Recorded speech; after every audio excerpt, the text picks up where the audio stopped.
সোমলতার গান আমরা শুনছিলাম একলা অনেক দূর। আর একলা অনেক দূর মৌমা নিজের ছোটবেলা থেকে পেরিয়ে এসে একেবারে রিওর দিকে এগোচ্ছে। আর আমার এফএমের লাইভ আজকে মৌমা দাস, অলিম্পিয়ান মৌমা দাস, তার সাথেই কথা বলছি। আমি রয়েছি আপনার সাথে, আপনার বন্ধু বিশ্বজিৎ 106.2 এফএমে, কলকাতা's বেস্ট মিউজিকে, হয়তো তোমারই জন্যতে।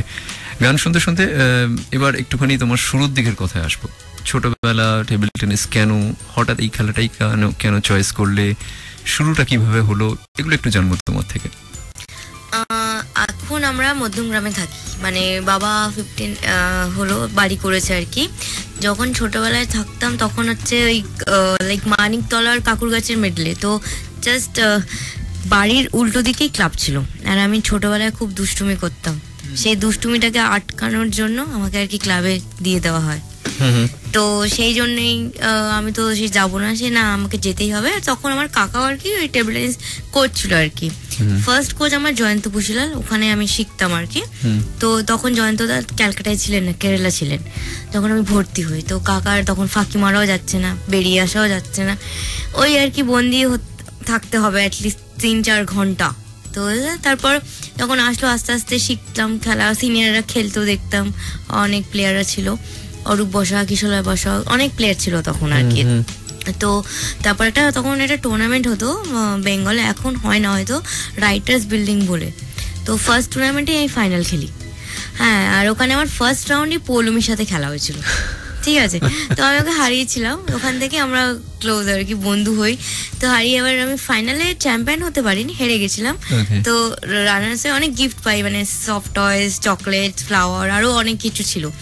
তখন তো অনেক ছোট ছিল, আরে ভালো খেললে এরকম গিফট পাওয়া যায়, তো ওইভাবে আর কি ইন্টারেস্টটা গ্রো করে। তো তারপর আর কি মানে আমার শুধু বলতে পারো বাড়িতে ঘুমাতে, খেতে আর স্নান করতে আসতাম, আর পড়াশোনা করতে। বাকি মানে আমি খুব খেলতাম, মানে ফিজিক্যালি আমি ছোটবেলা থেকেই খুব আনফিট ছিলাম, মানে আমি খুব হেলদি চাইল্ড ছিলাম। হ্যাঁ, তো আমি দৌড়াতে একদম পছন্দ করি না, টিল নাও আমার দৌড়াতে একদম অ্যালার্জি আর কি, যাকে বলতে পারো। কিন্তু কথাগুলো জানি, এই জন্য অনেক বকাও খাই। তো সেই আর কি, বাট এনিওয়ে আমি সেই জন্য আমি টেবিলে অনেক থাকতে পারি আর কি, অনেকক্ষণ খেলতে পারি। তো তখন সেভাবে আমি ম্যাচ করতাম, টেবিলে আমি প্রায় অনেকক্ষণ খেলতাম। মানে আমার শিডিউলটা ছিল 6টা থেকে 7টা, 7:30 অব্দি গ্রাউন্ডে সবাই দৌড়চ্ছে, আমি আস্তে আস্তে দৌড়চ্ছি আর কি। হ্যাঁ, তারপর আর 9টা থেকে 12টা, দেন 3টে থেকে 5টা, আবার সন্ধ্যে 6টা থেকে রাত 10টা অব্দি অনেক খেলতাম। মানে অত খেলেছি বলেই এখন আমি দাঁড়াতে পারছি আর কি, সেই জিনিসটা আর কি চলছে, গ্রো করেছে ওখান থেকে স্ট্যামিনাটা একদম। ওয়েল, দৌড়তে পছন্দ করে না তো কি চিন্তা ভাবনা কোচের? মানে আপনি এই জায়গাটা কিভাবে? পছন্দ তো ও করে না, নিজে বললো, কিন্তু কিছু কাজ থাকে পছন্দ না করলেও করতে হয়। আর একটা বাংলায় কথা আছে, ঠেলার নাম বাবা জীবন। তো রিসেন্টলি ওর চোখ মুখের অবস্থা আমাকে দেখলে যেরকম হয়, মানে সেটা বোঝাই যাচ্ছে ও ব্যাপারটা পছন্দ করছে না। কিন্তু না করলেও আমার কিছু করার নেই, কারণ আমার জবটা হচ্ছে কিছু অপছন্দের কাজ কোচের থাকেই।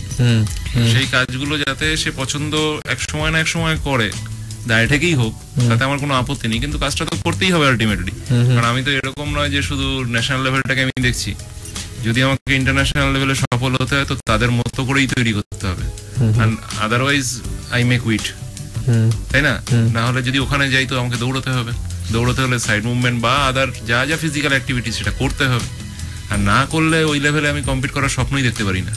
তো এটা মানে হয়তো একটু বিরক্ত হয় বা রাগ করে, প্রকাশ হয়তো করে না, কিন্তু বোঝে হয়তো। সেই জন্য প্রথম দিকে একটু গতিয়ে ছিল, বাট এখন বুঝেছে যে এটা করলে ওর ভালো হবে, আমার ভালো বা অন্য কিছু না, দেশের ভালো হবে, ওর ভালো হবে, এটা আশা করা যায়। ও বুঝেছে, দেখা যাক এখন কি হয়। রাইট, ওমার একটা বেশ লম্বা রেকর্ড রয়েছে, সেগুলো আমরা ছোট ছোট করে যদি একটু চোখ দিই। 2004-এ এথেন্স অলিম্পিক, যেটা নিজেই বলছিল একটু আগে, 2010-এ কমনওয়েলথ গেমসে সিলভার এবং ব্রোঞ্জ। এই যে ইন্টারন্যাশনাল কিছু পদক পাওয়ার অভিজ্ঞতা বা সেগুলো, এইসব টুর্নামেন্টগুলো যে খেলা, এই যে একটা প্ল্যাটফর্ম, এটা যে বিশ্বমানের প্ল্যাটফর্ম, এটার সাথে ভারতীয় টেবিল টেনিসের যে প্ল্যাটফর্ম, কিছু ফারাক অনুভব করো? অনেক। মানে আমরা যখন, মানে আমি আপনাকে বলছি, আমরা 2010-এ তো দিল্লিতে কমনওয়েলথ গেমস হয়েছিল, তো আমরা তার জন্য 2 বছর থেকে প্রিপারেশন করছিলাম। সো আমাদের বেশি চায়নাতেই নিয়ে যাওয়া হয়েছিল। তো ওখানে যেভাবে ট্রেনিং করে, কারণ এটা পসিবল না ইন্ডিয়াতে, মানে হয় না, কারণ চায়নার বাচ্চারা ওদের অ্যাটলিস্ট মানে বোর্ডিংয়ের মধ্যে আর কি ঢুকিয়ে দেওয়া হয়েছিল, এরকম ব্যাপার আর কি। সকাল 7টা থেকে 8টা অবধি ওরা রানিং করলো, আমরাও করলাম ওদের সাথে। দেন 8টা থেকে 11টা 11:30 অবধি আমরা টেবিলে প্র্যাকটিস করলাম। মাঝখানে হাফ এন আওয়ার ব্রেক দেয় ব্রেকফাস্ট করার জন্য। দেন তারপর লাঞ্চের জন্য হাফ এন আওয়ার প্লাস আর 1 ঘন্টা এমনি রেস্ট নেওয়ার জন্য আবার প্র্যাকটিস 5টা থেকে। তারপর ডিনার 5:30টায় ডিনার করে তুমি একটু রেস্ট নাও, আবার রাত্রিবেলা 8টা থেকে 9টা 10টা অবধি সার্ভিস প্র্যাকটিস। তো মানে সারাক্ষণই টেবিল টেনিস আর কি ওখানে। তো ন্যাচারালি সারাক্ষণ যদি টেবিল টেনিস খেলে অবভিয়াসলি ওই জায়গাটা ইমপ্রুভ তো হবেই। আর যদি কোনো বাচ্চা মানে গার্জেনরা দেখা করতে আসতো, আমরা দেখতাম সানডেতে প্যারেন্টসরা আসছে দেখা করছে, বা গিফট মানে কিছু দেওয়া নেওয়ার ব্যাপার থাকে, বা কোথাও সামথিং কিছু প্রবলেম হলো কোচের সাথে ডিসকাস হোয়াট এভার। মানে মানডে টু স্যাটারডে একদম এরকমই প্র্যাকটিস চলে। তাই জন্য আমরাও বুঝেছিলাম যে আমাদেরও কতটা ইমপ্রুভ হয়েছিল। নাহলে কেউ অ্যাটলিস্ট 2010-এ কমনওয়েলথ গেমসে কেউ ভাবেনি যে ওমেন্স টিম ফাইনাল খেলবে। তো সেখানে আমরা ফাইনাল খেলেছিলাম মানে, এবং যেই সব টিমের কাছে হারি তাদেরই আমাদের আর কি আমাদের ড্রতে এসেছিল। গ্রুপে আমরা একটা ম্যাচ হেরে যাই, ওখানেই ভেবেছিলাম আমাদের হয়তো কোয়ার্টার ফাইনালে সিঙ্গাপুর চলে আসবে। সিঙ্গাপুর দ্য বেস্ট টিম, সব চাইনিজ থাকে ওখানে। তারপর সামাও আসেনি, খুব লাকি আমরা। কোয়ার্টার আমরা হারালাম অস্ট্রেলিয়াকে 3-1। সেমি যেখানে ভাবাই যায় না, ডিফেন্সার এখানে যেমন ইন্ডিয়াতে ডিফেন্সার হয় না, এগেনস্টে খেলা ইটস ডিফিকাল্ট।